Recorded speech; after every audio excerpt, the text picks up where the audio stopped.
big boost to the U.S. economy and its infrastructure rebuilding plans. President Joe Biden has announced far-reaching $950 billion deal on infrastructure spending. The deal has been approved with rare bipartisan support. Senators agreed on a $973 billion package over 5 years with some $559 billion in new funding. The plan will unlikely unlock the most funding for roads, bridges and ports in decades. We have a deal, and I think it's really important. We've all agreed that none of us got what we all wanted. The investments we'll be making as a result of this deal are long overdue. They'll put Americans to work in good-paying jobs, repairing our roads and our bridges. They'll deliver high-speed internet to every American home, bringing down the price that people pay now for internet service. And they'll close the American digital divide, has been driven home by every mother and father with a child at home during the COVID crisis. The $1.2 trillion framework includes $579 billion in new spending on major investments in the power grid, broadband internet services and passenger freight rail.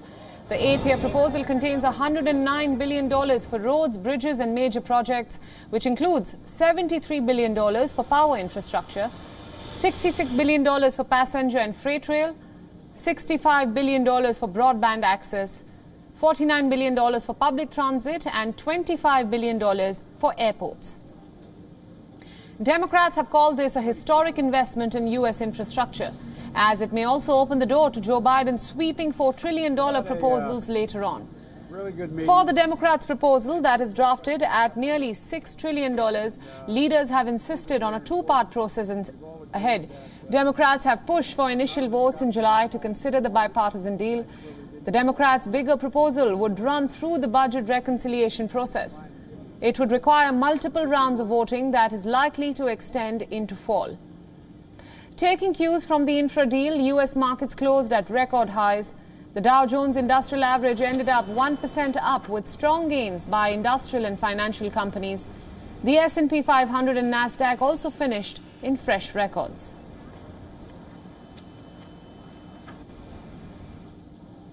The White House reporter for the Associated Press, Darlene Superville, brings us an analysis on the spending plan and the road ahead. Listen in. President Biden says that he and a bipartisan group of senators that he invited to the White House to meet with him today to talk about infrastructure have agreed on a deal for a spending plan to pour money into fixing roads and bridges and airports and ports around the country that have been in steady disrepair for many years and neglected by governments local on up to the federal government. What was agreed to today has to be turned into a bill. That has to be written up in Congress. It has to go through the House and the Senate and come back to the President to be signed. And if the package isn't changed in any drastic ways, we should look forward to the President signing that at some point soon. Then we go into part two, which is this process that you mentioned called reconciliation or budget conciliation.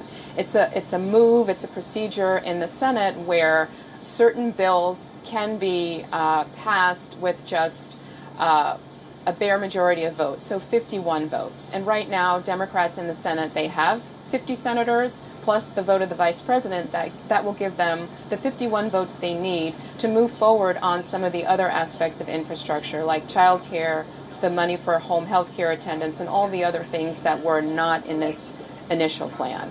I think the White House would like to have some Republican buy-in on that, but it remains to be seen, and they are moving along on a track to be prepared to move ahead with just Democrats sometime later this year.